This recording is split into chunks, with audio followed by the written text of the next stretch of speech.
Shalom, selamat pagi Bapak Ibu Saudara yang dikasihi Tuhan. Selamat bergabung dalam channel YouTube GSKI Rehoboth Surabaya. Kami berharap melalui channel YouTube ini kita semua dapat bertumbuh bersama dalam kebenaran. Misi kami adalah menjadi gereja yang berfungsi sebagai sekolah Alkitab yang mengajarkan kebenaran yang murni. Oleh sebab itu, kiranya semua konten yang ada di dalam channel ini dapat menuntun langkah-langkah hidup kita untuk selalu berkenan kepada Tuhan. Untuk itu, jangan lupa mensubscribe channel YouTube kami dan tekan gambar loncengnya. Soli Deo Gloria, segala kemuliaan hanya bagi Allah. Selamat beribadah, Tuhan Yesus memberkati.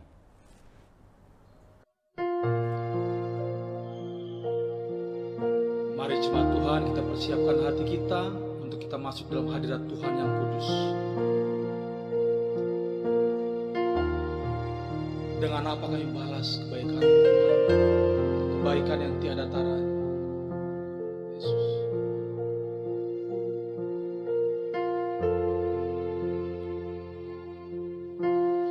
Kau melepaskan semua kemuliaan yang dari Bapa. Mahkota yang mulia, kau ganti kerudung hina untuk menebusku.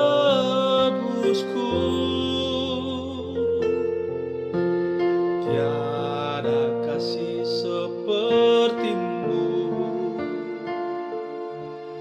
demi membela hidup kekalku. Darahmu membayarku agar jadi milikmu, membebaskan aku. Dengan apa akan ku balas kemurahan yang tiada batas? Sepatutnya segenap hidup bagimu, semuanya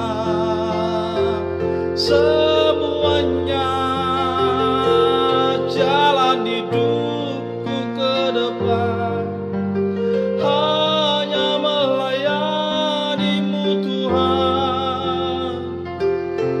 Seharusnya tiada yang kusisakan,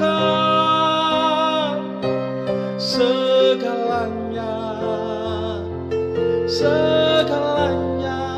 bagi kerajaan-Mu.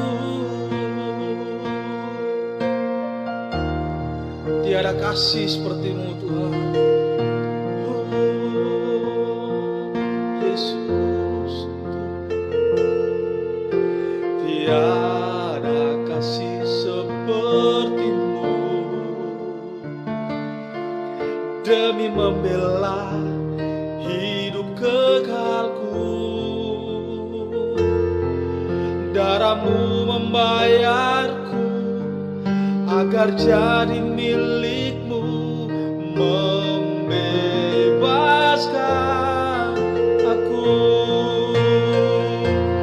Dengan apa akan ku balas kemurahan yang tiada batas?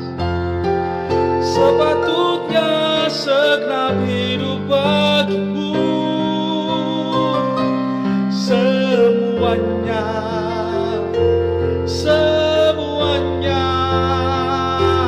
jalan hidupku ke depan hanya melayanimu Tuhan. Seharusnya tiada yang kusisakan, segalanya bagi kerajaan-Mu. Segalanya bagi kerajaan-Mu.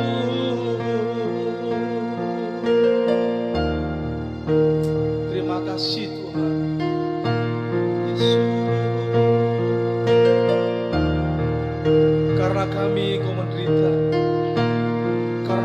Engkau disalibkan, Tuhan.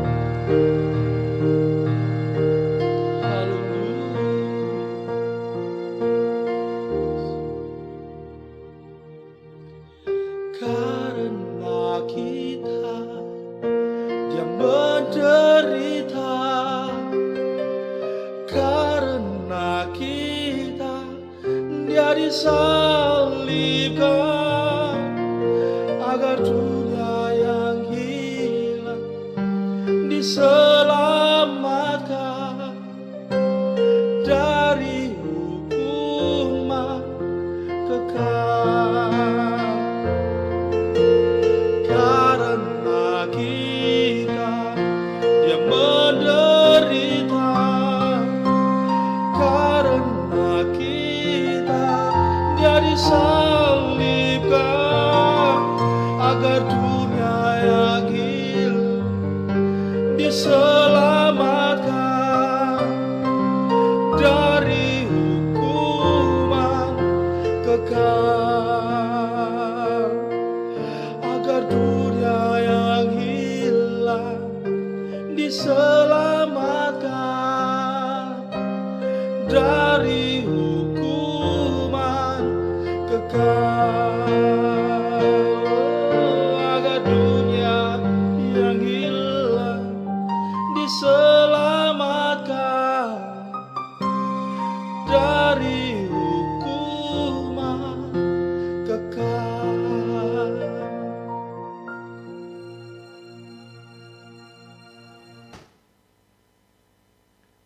Shalom, selamat pagi Bapak Ibu yang terkasih dalam Tuhan.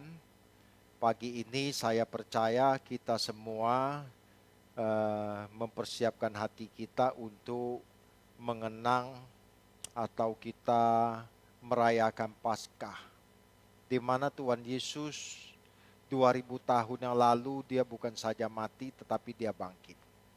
Untuk itu jemaat Tuhan yang dikasihi dimanapun berada, senang sekali kita berjumpa untuk belajar kebenaran firman Tuhan. Tentu sebelum kita mendengarkan kebenaran firman Tuhan, saya mengajak kita semua cari posisi yang nyaman untuk kita dapat mengikuti ibadah ini dengan baik. Untuk itu jemaat yang terkasih Tuhan, saya mengajak kita semua kita bangkit berdiri. Kalau berkenan, kalau tidak juga tidak apa-apa. Mari kita tundukkan kepala, kita berdoa. Bapa kami yang di surga, kembali pagi ini kami bersyukur 2000 tahun yang lalu Engkau telah mati bagi kami. Engkau bukan saja mati, namun Engkau bangkit di antara orang mati. Inilah yang memberikan pengharapan kepada kami untuk mengiring Engkau. Kami percaya pagi ini menjadi pagi yang istimewa, ajar kami memaknai hari kebangkitan-Mu dengan mengikuti ibadah ini. Roh Kudus pimpin hamba-Mu untuk berbicara.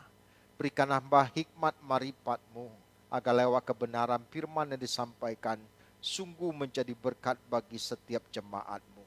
Tuhan, hamba tidak punya apa-apa yang dapat hamba sampaikan. Sungguh hamba mohon pengurapan-Mu, tuntunan-Mu, pimpinan-Mu secara khusus, agar ibadah ini sungguh menjadi berkat bagi kami semua. Di dalam nama yang mulia Tuhan kami Yesus Kristus, kami bersyukur dan kami berdoa. Amin. Amin. Shalom, selamat pagi Bapak Ibu yang terkasih. Senang sekali pagi ini kembali kita berjumpa untuk mengikuti ibadah secara online. Pagi ini kita akan berbicara mengenai makna kebangkitan Tuhan Yesus di antara orang mati. Kita harus memahami apa sih yang menjadi makna kebangkitan Tuhan di antara orang mati. Ini merupakan hal yang sangat penting untuk kita pelajari pada kesempatan pagi ini. Oleh sebab itu pada kesempatan ini saya mengajak Bapak Ibu, kita harus merenungkan, sekalipun kita tidak pernah menyaksikan secara langsung dan tidak hadir 2000 tahun yang lalu, bahwa Tuhan Yesus telah bangkit di antara orang mati. Bapak Ibu yang terkasih dalam Tuhan, kebangkitan Tuhan Yesus di antara orang mati harus sungguh-sungguh kita pahami. Ini bukanlah suatu fakta, dongeng, atau cerita yang dikarang oleh manusia dari turun-temurun. Tetapi fakta kebangkitan Tuhan Yesus yang ditulis oleh keempat Injil, Matius, Markus, Lukas, dan Yohanes, ini merupakan fakta sejarah yang pernah terjadi di Timur Tengah pada waktu itu. Tetapi fakta ini sungguh sebagai orang percaya, kita harus goreskan di dalam kedalaman jiwa kita. Sekalipun kita bukan saksi mata,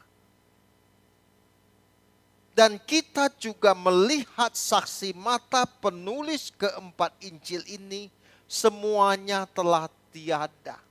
Tetapi melalui tulisan-tulisan itu kita mendapati ini adalah fakta yang pernah terjadi di Palestina pada waktu itu atau di Israel.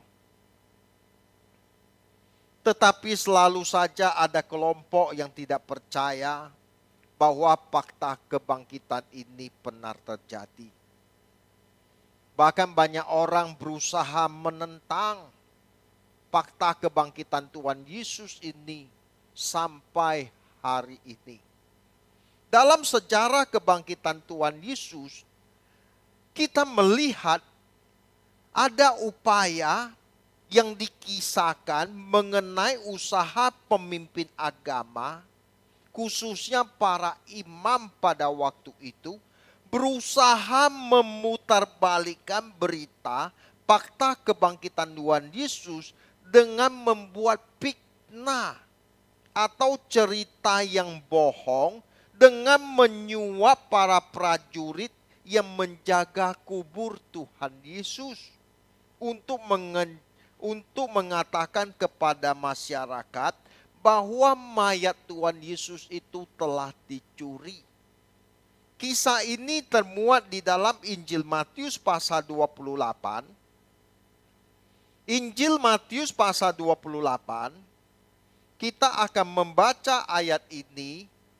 Saya mengajak Bapak Ibu, mari kita buka Alkitab dalam Injil 28, ayat yang ke-11 sampai ayat yang ke-15. Injil Matius pasal 28 ayat 11 sampai ayat 11 sampai 15. Dusta mahkamah agama. Ketika mereka di tengah jalan, datanglah beberapa orang dari penjaga itu ke kota dan memberitahu segala yang terjadi itu kepada imam-imam kepala. Dan sesudah berunding dengan tua-tua, mereka mengambil keputusan, lalu memberikan sejumlah besar uang kepada serdadu-serdadu itu. Ayat 13, dan berkata, kamu harus mengatakan bahwa murid-muridnya datang malam-malam dan mencurinya ketika kamu sedang tidur. Dan apabila hal ini kedengaran oleh wali negeri, kami akan berbicara dengan dia, sehingga kamu tidak beroleh kesulitan apa-apa. Mereka menerima uang itu dan berbuat seperti yang dipesankan kepada mereka. Dan cerita ini tersiar di antara orang Yahudi sampai hari ini. Bapak Ibu yang terkasih dalam Tuhan, inilah fakta yang dilakukan oleh imam-imam, orang-orang Farisi, ahli-ahli Taurat untuk menyuap mahkamah agama. Seharusnya mahkamah agama ini menjadi mahkamah yang bisa memberikan yang terbaik atau institusi yang dipercayai oleh masyarakat pada waktu itu. Tetapi institusi ini pun sudah masuk penyusup untuk mengarang cerita bahwa Tuhan Yesus itu tidak dibangkitkan. Tetapi mayatnya itu dicuri ketika serdadu-serdadu itu sedang tidur. Inilah upaya yang dilakukan sampai detik hari ini. Tidak cukup sampai di situ Bapak Ibu, ada upaya lain juga yang menyerang fakta historis kebangkitan Tuhan Yesus datang dari berbagai pihak. Pihak-pihak tersebut juga memberikan pernyataan-pernyataan yang sangat bertentangan dengan kebenaran Injil yang kita miliki. Pernyataan yang pertama itu dikatakan bahwa Tuhan Yesus tidak disalib. Tetapi yang disalib itu bukan Yesus, tetapi Yudas. Tetapi Yesus diraibkan oleh Allah. Itu adalah untuk menyerang historis kebangkitan Yesus. Itu adalah yang pertama. Yang kedua, Tuhan Yesus itu tidak disalib. Tetapi Tuhan Yesus melarikan dirinya ke India. Nah, ini adalah cerita kebohongan yang dikarang lagi. Bahwa Yesus tidak dibangkitkan, tetapi dilarikan ke India. Yang ketiga, Tuhan Yesus juga tidak bangkit. Ia tetap ada di dalam kuburnya. Tulang belulangnya ada. Nah, teori ini didasarkan pada penemuan tulang belulang yang diakui sebagai tulang belulang dari Tuhan Yesus. Padahal itu hanya perkiraan yang diakuinya sebagai fakta. Ini suatu kebodohan. Tetapi bagi kita yang percaya, kita tidak perlu menanggapi pernyataan-pernyataan yang tidak sesuai dengan kebenaran Injil. Yang keempat, bahwa Tuhan Yesus tidak dibangkitkan, tetapi Tuhan Yesus menikah. Tuhan Yesus menikah dan punya anak, bahkan membangun dinastinya di Eropa. Ini konyol sekali. Kalau kita melihat silsilah sampai hari ini, kalau memang Tuhan Yesus dia menikah punya anak, pasti hari ini sampai ke Indonesia. Apalagi sekarang kita melihat zaman teknologi, zaman internet, kita bisa mengakses keturunan Tuhan Yesus siapa saja namanya dan seterusnya. Tetapi faktanya tidak ada. Yang kelima, dan fitnah yang lain, dan Tuhan Yesus itu bukanlah dibangkitkan. Tetapi dia tetap ada sampai hari ini. Inilah hal-hal yang kita hadapi sebagai gereja Tuhan.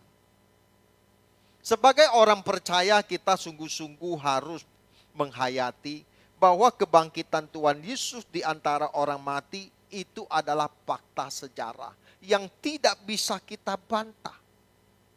Yang tidak bisa kita bantah sampai hari ini.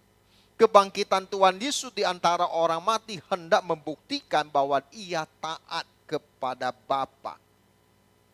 Ketaatannya kepada Bapa justru inilah yang membuat Tuhan Yesus dibangkitkan di antara orang mati. Dalam Ibrani 5 ayat yang ke-7 kita baca.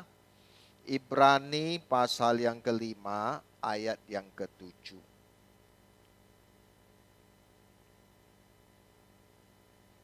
Dalam hidupnya sebagai manusia, ia telah mempersembahkan doa dan permohonan dengan ratap tangis dan keluhan kepada Dia yang sanggup menyelamatkan dari maut. Dan karena kesalehannya, ia telah didengarkan. Nah, dari ayat ini kita melihat bahwa Yesus dibangkitkan di antara orang mati karena dia taat kepada Bapa sampai mati. Kalau Tuhan Yesus seandainya tidak dibangkitkan, maka tidak ada kebangkitan orang mati. Dan semua kita akan masuk ke api kekal. Tidak perlu penghakiman. Karena tidak ada manusia yang benar. Karena semua manusia telah jatuh ke dalam dosa dan telah kehilangan kemuliaan Allah. Dan upah dosa itu adalah maut, tetapi kasih karunia Allah adalah hidup yang kekal. Berarti kalau Tuhan Yesus tidak dibangkitkan, semua manusia itu menjadi roh atau menjadi hantu. Dan Tuhan Yesus gagal menjadi juru selamat yang akan membawa kita atau dikembalikan manusia kepada rancangan semula. Sehingga dunia ini atau pemerintahan dunia ini dalam cengkraman kuasa jahat atau iblis. Jika tidak ada kebangkitan, berarti semua manusia yang hidup, semua manusia yang berdaging secara fisik ini, semuanya itu akan binasa. Semua kita binasa tanpa kecuali. Tetapi Bapak Ibu yang terkasih dalam Tuhan, fakta kebangkitan Tuhan Yesus di antara orang mati ini adalah fakta sejarah yang harus kita pegang teguh, yang harus kita junjung tinggi. Sekalipun kita tidak hadir pada hari itu, pada zaman itu, tetapi dengan keyakinan iman yang kokoh kita percaya apa yang dikisahkan oleh keempat penulis Injil ini, bahwa fakta kebangkitan Tuhan Yesus di antara orang mati adalah fakta yang benar-benar terjadi. Kalau kita membaca di dalam Lukas 24 ayat 39. Tuhan Yesus dengan tubuh kebangkitannya yang diperagakan berkata, inilah tanganku dan kakiku. Aku sendirilah ini, rabalah aku dan lihatlah. Karena hantu tidak ada daging dan tulangnya, seperti yang kamu lihat daripadaku. Kita melihat waktu Tuhan Yesus mati, dia dikubur, pada hari ketiga dia berulang-ulang. Setelah kebangkitannya dia menyatakan dirinya, terutama kepada murid-muridnya, yang membuktikan bahwa dia itu hidup, bahwa dia itu berkuasa atas maut. Dan di dalam Lukas ini Tuhan Yesus sendiri berkata bahwa hantu itu tidak ada daging dan tulangnya. Seperti yang dialami, seperti yang terjadi pada Tuhan Yesus. Bahkan Tuhan Yesus di dalam kisah lain, dia menunjukkan kepada murid-muridnya, dia makan ikan. Dia makan seperti kita. Jadi kita melihat bahwa fakta kebangkitan ini adalah benar-benar terjadi. Tubuh kebangkitan Tuhan Yesus ini sebagai tubuh fisik atau daging yang dapat disentuh dan dapat berinteraksi dengan alam fisik dan dunia materi. Bahkan Tuhan Yesus pun makan dan minum setelah dia bangkit. Dia tidak berubah jadi hantu atau berubah jadi roh. Dalam hal ini kita memperoleh satu kesimpulan betapa berharganya alam materi itu, sebab apa yang diciptakan oleh Allah itu sungguh amat baik. Jadi sangatlah keliru kalau ada orang yang memandang alam materi ini jahat. Justru alam materi ini diciptakan oleh Allah agar manusia bisa menikmatinya. Di dalam Kejadian 1 ayat 31 dikatakan sungguh amat baik. Tuhan sendiri memberikan evaluasi bahwa ciptaannya itu sungguh amat baik. Bapak Ibu yang terkasih dalam Tuhan, kita bersyukur kepada Tuhan Yesus Kristus karena ketaatannya. Karena ketaatannya dia telah dibangkitkan di antara orang mati. Kita juga harus belajar taat di dalam segala hal. Untuk hidup tidak bercacat, tidak bercela. Meninggalkan dosa dan percintaan dunia. agar kita juga boleh mengalami kebangkitan yang sama seperti yang dialami oleh Tuhan Yesus. Kalau Tuhan Yesus tidak dibangkitkan, maka rencana Allah menciptakan manusia dari debu tanah ini menjadi gagal total.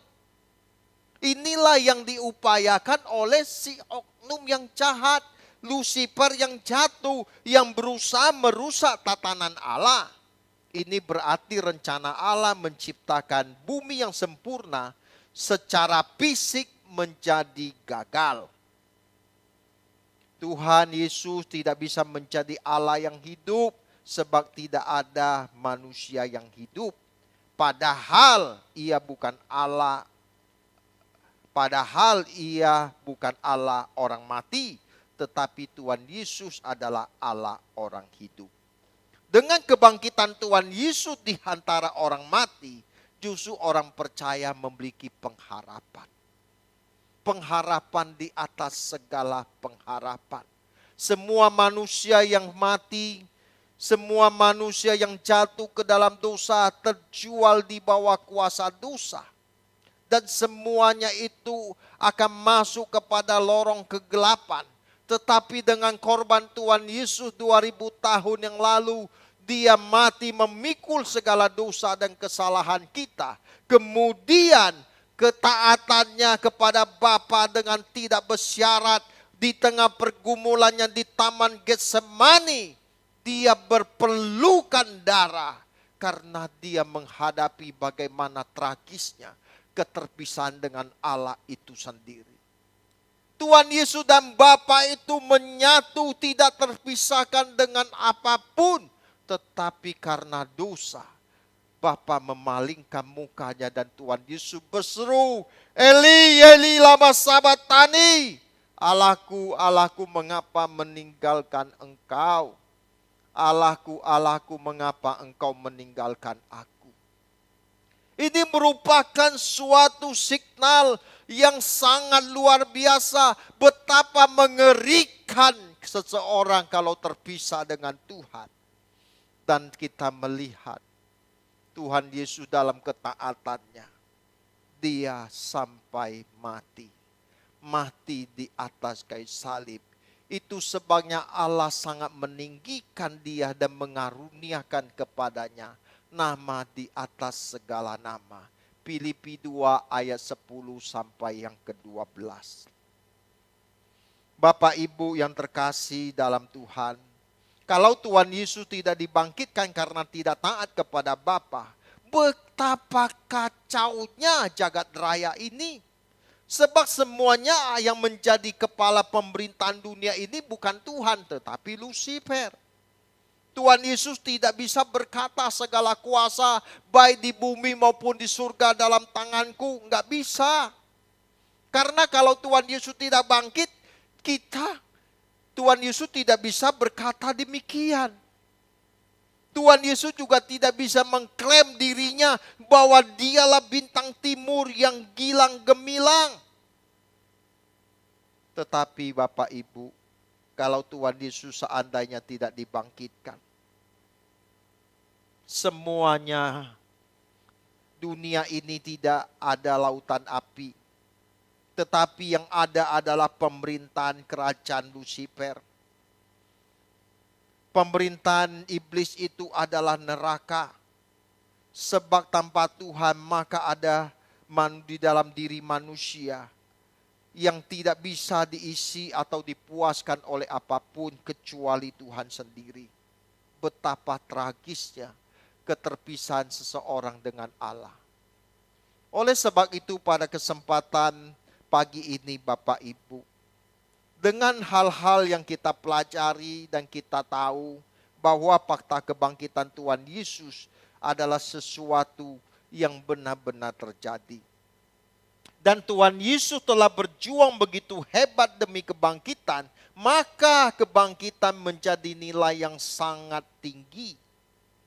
Sebab ia memperjuangkan dengan memberikan seluruh hidupnya, bahkan nyawanya, bahkan dengan permohonan ratap tangis, keluhan kepada Dia yang sanggup menyelamatkan dari maut. Karena kesalehannya ia telah didengarkan, Ibrani 5 ayat yang ke-17.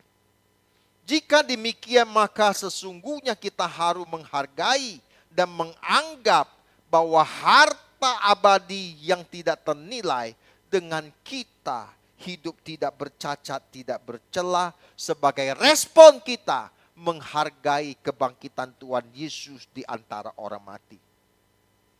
Dalam perjanjian baru kalau kita membaca bahwa kebangkitan merupakan salah satu pokok pengajaran yang sangat penting. Kalau kita membaca di dalam perjanjian baru, pengajaran tentang kebangkitan Yesus itu merupakan pokok yang sangat penting. Hal yang sangat vital. Hal yang sangat prinsip. Tidak ada duanya. Justru fakta kebangkitan inilah yang menjadi titik awal agar kita memiliki pengharapan. Bapak Ibu yang terkasih dalam Tuhan, Tuhan Yesus sendiri berulang-ulang menyatakan dirinya, akulah kebangkitan dan hidup. Bahkan di dalam Yohanes 11, kita baca Yohanes 11 ayat 25. Injil Yohanes pasal 11 ayat 25. Jawab Yesus, akulah kebangkitan dan hidup. Barang siapa percaya kepadaku, ia akan hidup walaupun ia sudah mati. Ayat 26. Dan setiap orang yang hidup dan percaya kepadaku, ia tidak akan mati selama-lamanya. Percayakah engkau akan hal ini? Setelah Tuhan Yesus mati dan bangkit, dia bisa berkata, akulah kebangkitan dan hidup. Inilah pengharapan. Kalau Tuhan Yesus tidak bangkit, maka semua manusia binasa. Mau sebaik apapun manusia binasa. Tidak ada manusia yang benar di hadapan Allah. Tetapi dengan kebangkitan Tuhan Yesus berkata, barang siapa percaya kepadaku, ia akan hidup walaupun ia sudah mati.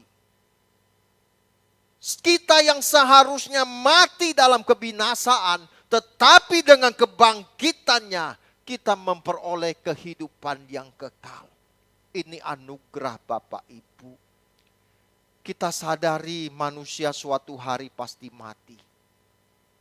Manusia suatu hari pasti mati. Dan semua manusia pasti terbujur pekaku. Ini hal yang mutlak yang tidak bisa kita tawar. Karena manusia itu sudah hukumnya pasti akan meninggal. Karena di dalam Ibrani 9 ayat 27, sama seperti manusia ditetapkan satu kali hidup, sesudah itu dihakimi. Sama sekali manusia akan mati. Ibrani saya ulangin 9 ayat 27. Dan sama seperti manusia ditetapkan untuk mati hanya satu kali dan sesudah itu dihakimi. Kita hidup cuma sekali Bapak Ibu dan tidak pernah terulang. Kalau Tuhan Yesus tidak mati dan dia tidak bangkit Bapak Ibu, kita semua binasa. Kita semua terhilang. Dengan kita mempelajari dan mengingat pengorbanan Tuhan Yesus 2000 tahun yang lalu serta kebangkitannya, inilah yang menjadi pengharapan kita. Kita tidak perlu takut dengan namanya kematian. Sebab suatu hari kita akan dibangkitkan di antara orang mati. Kalau hidup kita berkenan, tidak bercacat, tidak bercela. Oleh sebab itu kita harus memperjuangkan hal ini lebih dari apapun. Jangan sampai kita terpisah dengan Allah sebagai sumber kehidupan. Itu adalah kengerian yang tiada taranya. Saya mengajak Bapak Ibu yang terkasih. Ayo kita mau berubah. Kita mau bertobat. Jangan sia-siakan kesempatan hidup yang Tuhan berikan kepada kita hari ini. Jangan sia-siakan seperti Tuhan Yesus telah memperjuangkan untuk memperoleh kebangkitan. Maka orang percaya juga harus berjuang untuk memperoleh kebangkitan. Berkenaan dengan hal ini Rasul Paulus sendiri memberikan kesaksiannya di dalam Filipi 3 ayat yang ke-10 sampai ayat yang ke-11. Yang ku kehendaki ialah mengenal Dia dan kuasa kebangkitannya dan persekutuan dalam penderitaannya, di mana aku menjadi serupa dengan Dia dalam kematiannya, supaya aku beroleh kebangkitan di antara orang mati. Kita lihat, ini yang menjadi filosofi Rasul Paulus, seorang hamba Tuhan yang besar. Tujuan hidupnya bukanlah mengumpulkan harta yang melimpah, menjadi orang yang tenar, orang yang hebat, bukan. Tetapi kehidupannya dia ingin mengenal Tuhan. Dia ingin mengenal Kristus dan kuasa kebangkitannya. Dan bahkan bersekutu dalam penderitaannya. Supaya Paulus bisa menjadi serupa dengan Tuhan Yesus dalam kematiannya. Supaya akhirnya aku beroleh kebangkitan. Dari pernyataan ini sangat jelas bahwa tujuan Paulus cuma satu. Memiliki kebangkitan di antara orang mati. Kalau kita mati, kita tidak dibangkitkan oleh Kristus. Dan masuk ke LB3, langit baru dan bumi yang baru. Apa yang telah kita upayakan dalam hidup ini semua menjadi sia-sia. Dan kita tidak pernah bisa mengulangi kehidupan itu lagi. Karena kesempatan hidup cuma sekali dan tidak pernah terulang. Dalam hal ini yang harus kita temukan betapa kuatnya pengharapan Paulus mengenai kebangkitan. Dan hidupnya benar-benar hanya difokuskan kepada realita kebangkitan tersebut. Fokusnya membuat ia tidak terjerat dengan filosofi dunia yang tidak berakal sehat. Bapak Ibu, kita lihat perjuangan hamba Tuhan ini. Bagaimana pengiringan dia yang dikisahkan di dalam Alkitab, dia menderita. Bahkan dia rasul yang paling menderita di antara semua rasul. Bahkan saking cintanya kepada Tuhan, Rasul Paulus ini tidak menikah. Seluruh hidupnya diabdikan bagaimana dia memberitakan Injil dari desa ke desa, dari kota ke kota, dari sampai ke Asia kecil dan seterusnya. Perjalanan Paulus itu begitu hebat karena dia ingin agar manusia yang terjual di bawah kuasa dosa dikembalikan kepada rancangan semula, agar manusia menemukan tujuan hidup sesungguhnya adalah Tuhan dan kerajaannya. Untuk itu yang menjadi tujuannya. Dengan hal ini agar manusia yang telah dikembalikan kepada rancangannya menjadi manusia Allah. Manusia Allah artinya manusia yang telah memindahkan hatinya. Hatinya tidak lagi tertambat kepada dunia, tapi hatinya hanya tertambat kepada Tuhan. Ayo Bapak Ibu, kita ikuti jejak hamba Tuhan ini loh. Ya, walaupun di tengah manusia yang modern ini, kita mau mengikuti jejak hamba Tuhan ini. Kita mau ikuti gaya hidupnya, sekalipun dipandang konyol, dipandang tidak populer.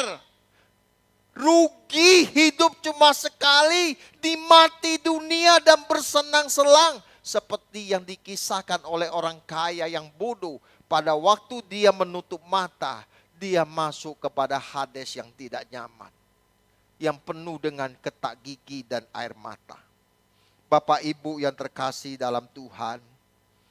Oleh sebab itu Bapak Ibu, banyak orang percaya hari ini sama sekali tidak mempedulikan hal kebangkitan ini.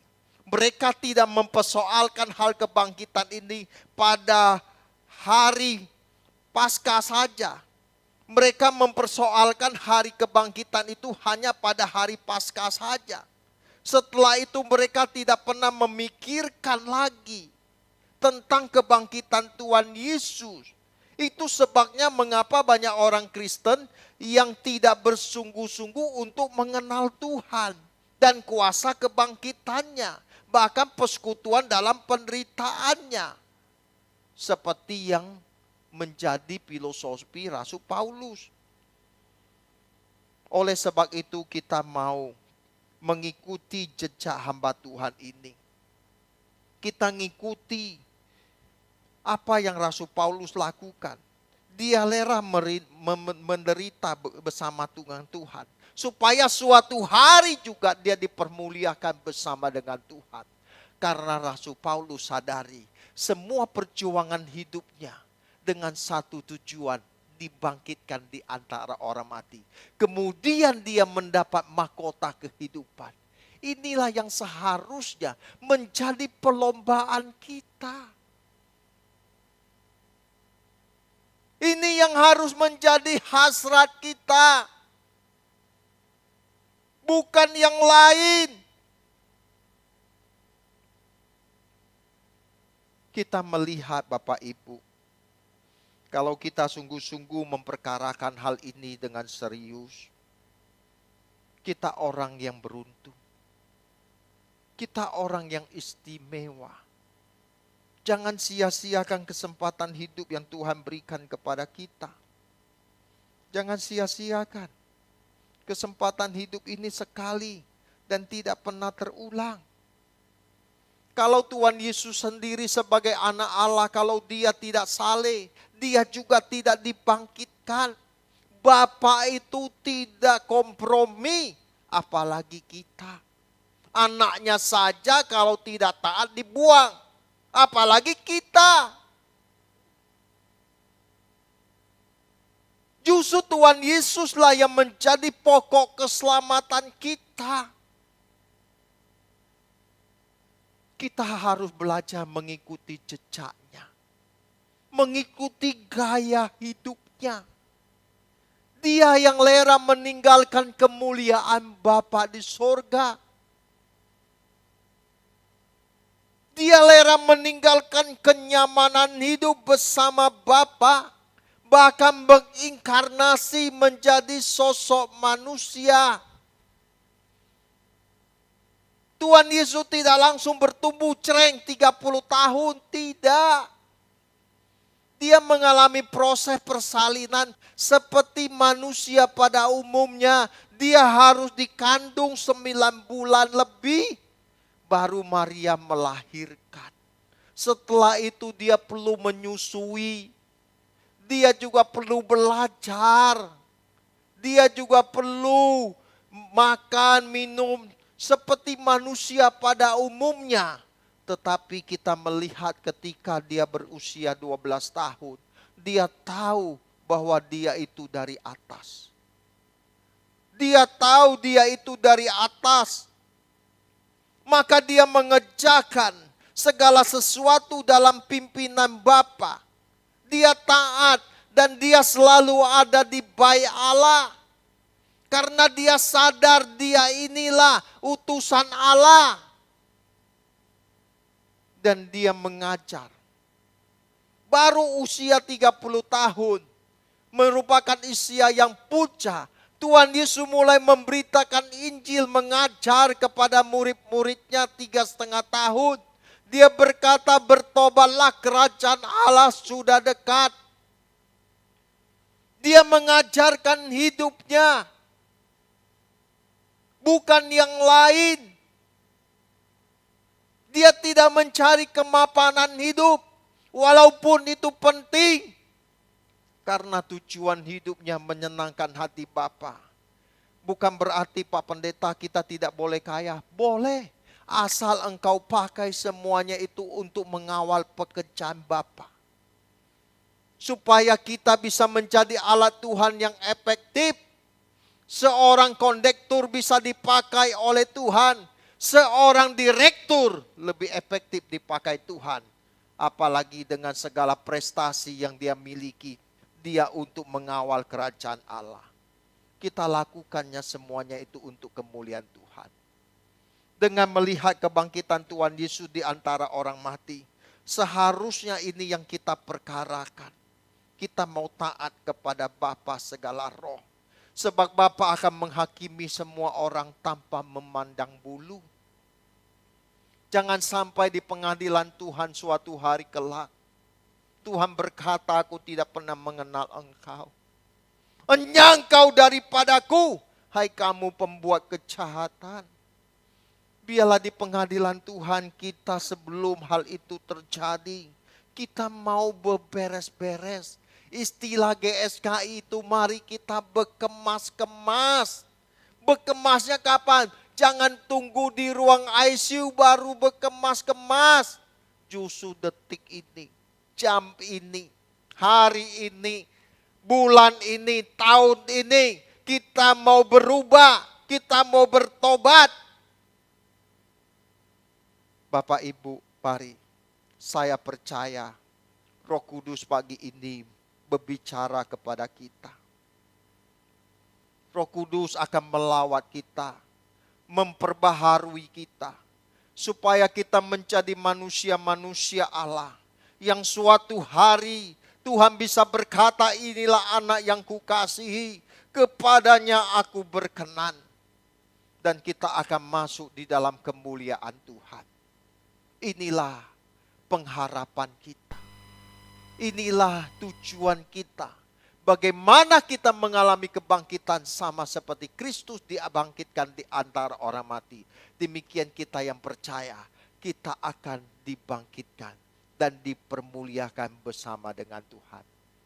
Biarlah kebenaran firman Tuhan pagi ini Bapak Ibu memberkati kita semuanya. Amin, amin. Kita tundukkan kepala, kita berdoa. Bapa di sorga, terima kasih kami telah mendengarkan kebenaran firman-Mu.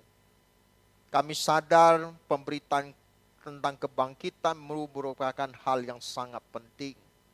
Ajar kami menghayati kebangkitan-Mu bukan pada hari Paskah saja, tetapi hari ini kami sadar Engkau telah mati, Engkau telah bangkit. Bahkan Engkau telah naik ke surga dan suatu hari Engkau akan datang kembali menjemput kami. Persiapkan hidup kami untuk menjadi mempelai-Mu dengan hidup tidak bercacat, tidak bercela. Kalau Tuhan mendapati kami bersalah, kami berdosa, kami mohon maaf dan ampun atas segala dosa dan pelanggaran kami. Kami mohon darah putra-Mu Tuhan Yesus Kristus menyucikan dan menguduskan kami. Secara khusus di pagi ini kami boleh menyambut perjamuan kudus. Tuhan kuduskan dan layakkan kami semua. Di dalam nama Yesus Kristus kami bersyukur dan kami berdoa. Amin. Shalom Bapak Ibu yang terkasih. Mari kita bangkit berdiri jemaat Tuhan. Kita akan memasuki prosesi perjamuan kudus. Oleh sebab itu jemaat Tuhan, saya mengajak kita bangkit berdiri. Oleh sebab itu jemaat Tuhan, saya mengajak jemaat Tuhan kita berdoa. Bapa di sorga, kembali pagi ini, kuduskan layakkan kami semua untuk menyambut tubuh dan darah-Mu yang telah Engkau tumpahkan bagi kami, untuk pengampunan segala dosa-dosa kami. Secara khusus di hari Paskah ini, kami boleh mengenang kebangkitan-Mu di antara orang mati. Sungguh kehormatan Tuhan, kami boleh mengambil bagian di dalam penderitaan-Mu, seperti yang hamba-Mu gulirkan, yaitu Paulus Tuhan. Ajar kami hidup seperti yang beliau jalani, terutama juga majikan agung kami Tuhan Yesus Kristus. Biar melalui tubuh dan darah-Mu yang kami terima menjadi berkat bagi kami semua.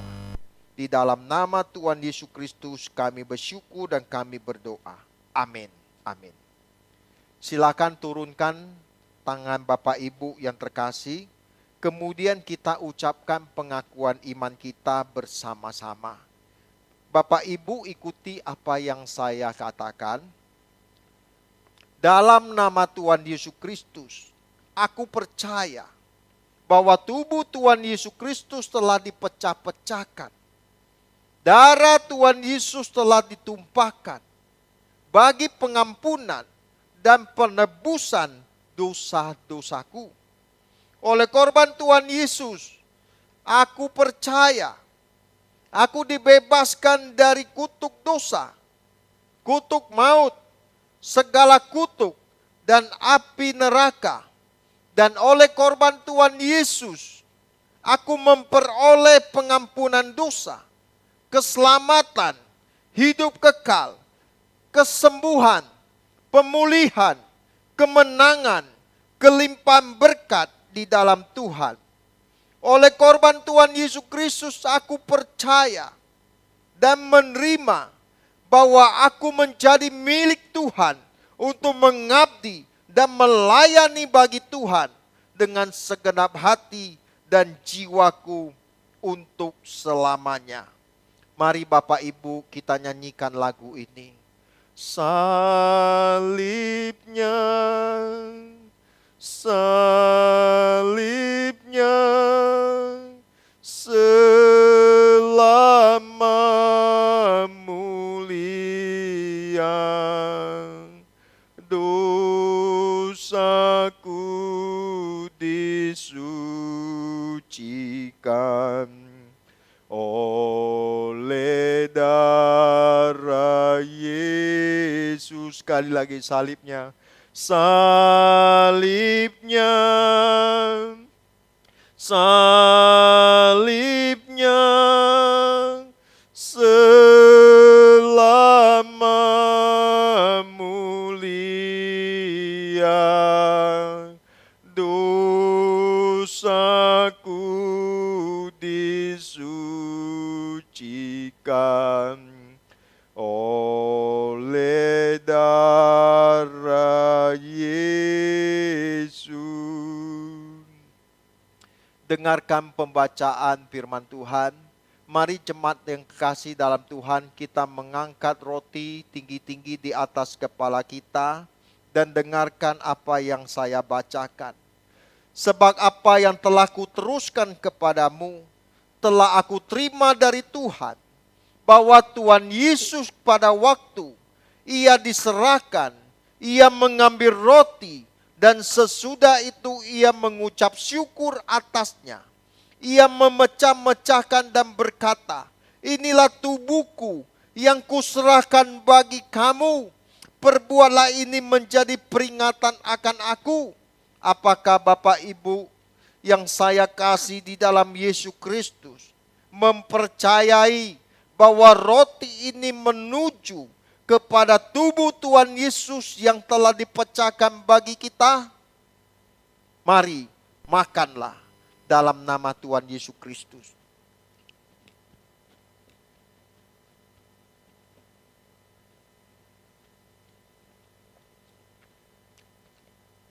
Mari kita mengangkat cawan di atas kepala kita dengan tangan kanan.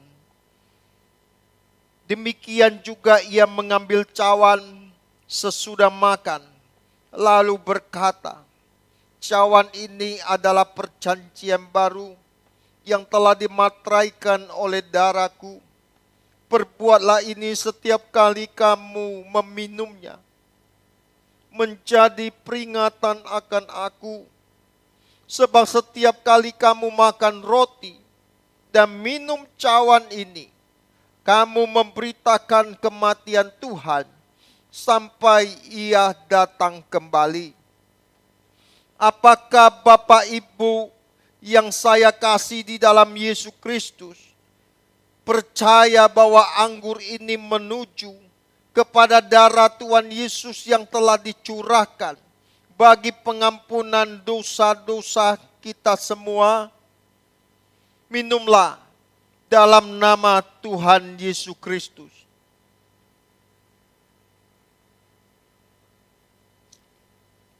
Mari Bapak Ibu kita mengucap syukur buat korban Tuhan Yesus bagi kita semua. Saya memberikan waktu sejenak, mari Bapak Ibu berdoa masing-masing. Dimanapun engkau berada. Bapa, terima kasih. segala pengorbanan yang Kau berikan kepada kami. Semua anugerah, segala hormat. Terima kasih Tuhan, kami boleh menyambut perjamuan kudus pagi ini. Sebelum kami mengakhiri pertemuan pagi ini, dan kami mau menerima berkat-Mu. Jemaat Tuhan, sekali lagi kita bangkit berdiri. Terimalah segala berkat, kasih anugerah dari Allah Bapa, cinta kasih dari Tuhan kita Yesus Kristus, dalam persekutuan Roh Kudus yang akan menyertai kita semua, mulai pagi ini sampai Maranatha. Tuhan Yesus datang yang kedua kali, membawa kita semua masuk dalam kemuliaannya. Mari kita yang diberkati, kita berkata amin. Amin. Tuhan Yesus memberkati. Selamat pagi.